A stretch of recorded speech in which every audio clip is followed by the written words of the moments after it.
Oi gente, sejam muito bem-vindos a mais um vídeo, finalmente o último da saga de Guerra Fria. Hoje nós vamos falar sobre como a União Soviética acabou, doutrina Brezhnev, perestroika, glasnost, queda do Muro de Berlim e as Olimpíadas. Um vídeo bem grande, para falar a verdade. Nós sabemos que os Estados Unidos, ele vence a Guerra Fria e a União Soviética teve a sua dissolução. Os países que faziam parte da União Soviética começam a sair, como Ucrânia, Estônia, Letônia e também outros países. Eles começam a buscar sua própria independência. Um país que vai resultar dessa situação vai ser a Rússia. Mas o que levou ao fim da União Soviética? Muitas vezes confundimos o fim da União Soviética com o fim da Guerra Fria. Mas é importante destacarmos que a União Soviética vai se dissolver oficialmente no ano de 1991. Já a Guerra Fria vai acabar em 1989, com a queda do Muro de Berlim. Em 1989, uma série de protestos pós-democracia começou a se espalhar por toda a Alemanha Ocidental. A pressão popular aumentou e, em 9 de novembro, o governo alemão oriental anunciou que seus cidadãos poderiam viajar literalmente para o Ocidente. Essa declaração inesperada levou uma grande multidão a se reunir no Muro de Berlim. Os guardas da fronteira, sobrecarregados e sem instruções claras, acabaram abrindo os portões. As pessoas começaram a atravessar literalmente de um lado para o outro, celebrando e derrubando partes do muro. Esse evento marcou o fim de um simbólico de separação entre as duas Alemanhas e o início de um processo de reunificação.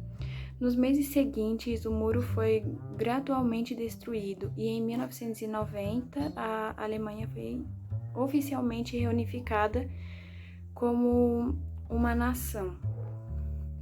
A queda do Muro de Berlim foi um momento histórico de grande significado, simbolizado não apenas na reunificação da Alemanha, mas também o colapso de comunismo na Europa Oriental e o fim da Guerra Fria.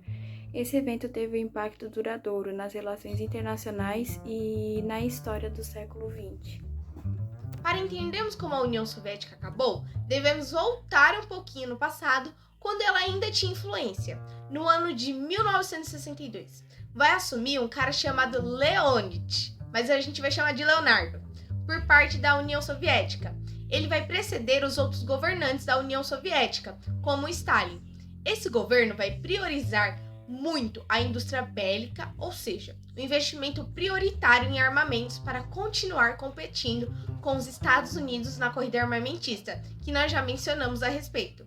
E lembrando que o sistema socialista pregava que o Estado deveria subsidiar a economia. Então as empresas, elas faziam parte do Estado. Esse governo ele foi marcado por alguns problemas em relação a Moscou, que era o centro da União Soviética, com outras repúblicas que faziam parte. Uma das relações que foram tomadas, que meio que deixou Moscou chateada, foi a Primavera de Praga, que aconteceu em 1968, na antiga Tchecoslováquia, que hoje não existe mais. No caso, existe a Eslováquia e a República Tcheca.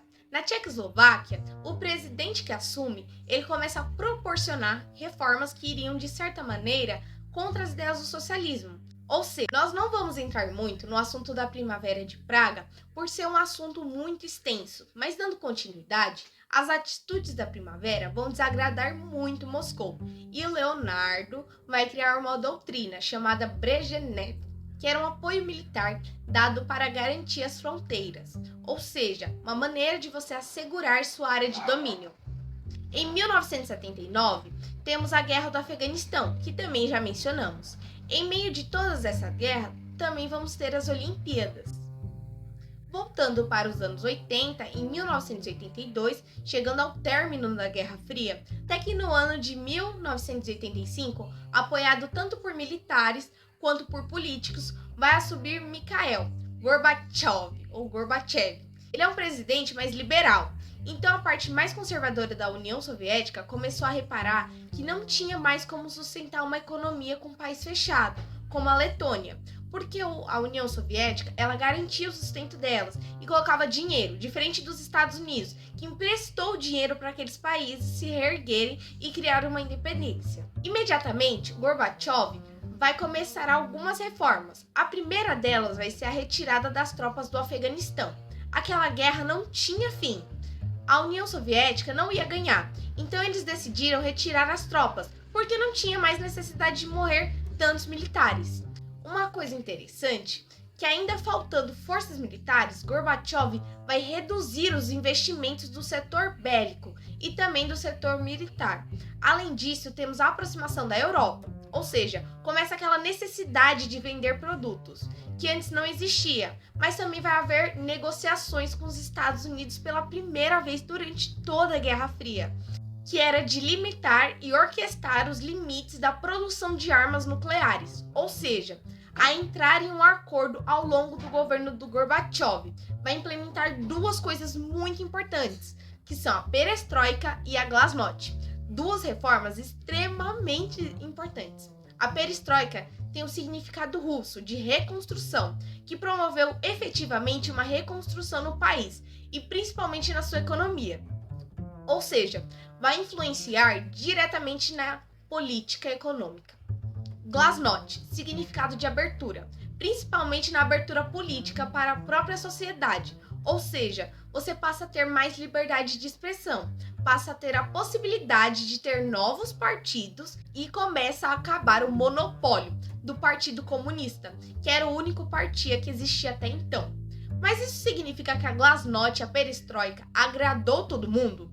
Agradou sim, principalmente quem não era da União Soviética. O mundo em si começou a pensar que a União Soviética estava mudando. Porém, internamente, nem os militares, nem a ala conservadora, nem a liberal gostou efetivamente, porque os liberais, eles falavam que essas mudanças não eram suficientes. Os conservadores reclamavam falando que essas mudanças eram muito radicais. Então isso não ia funcionar, porque ninguém entrava em um acordo. Então, em 1989, começa a derrocada da União Soviética com a queda do Muro de Berlim e o fim efetivo da Guerra Fria. A reunificação da Alemanha vai ser algo muito marcante. Começa a existir uma queda considerável, porque os países membros da União Soviética começaram a buscar sua própria independência, exigir os seus direitos, mas até que no ano de 1991, a Ucrânia, que era a segunda maior nação da União Soviética, decide ser independente. E com isso temos o efeito dominó, porque vários países começaram a fazer o mesmo. E no fim, Gorbachev renuncia, porque os Boris Yeltsin, que vai entrar depois, ele começa a fazer pressão no governo. Uma curiosidade é que imediatamente a bandeira vermelha com foice e martelo, tradicional da União Soviética, é retirada e sobe a tricolor, branca, azul e vermelha, que hoje sabemos que é a bandeira da Rússia. Logo após o término da União Soviética, a Rússia vai voltar a ser um país independente e junto com os outros países, e eles vão formar a CEI, Comunidade dos Estados Independentes, como uma maneira de continuar a aliança. E foi isso, gente. Espero que vocês tenham gostado desse vídeo. Espero que vocês tenham compreendido a Guerra Fria. A gente tentou fazer o máximo. É isso, gente. Obrigada.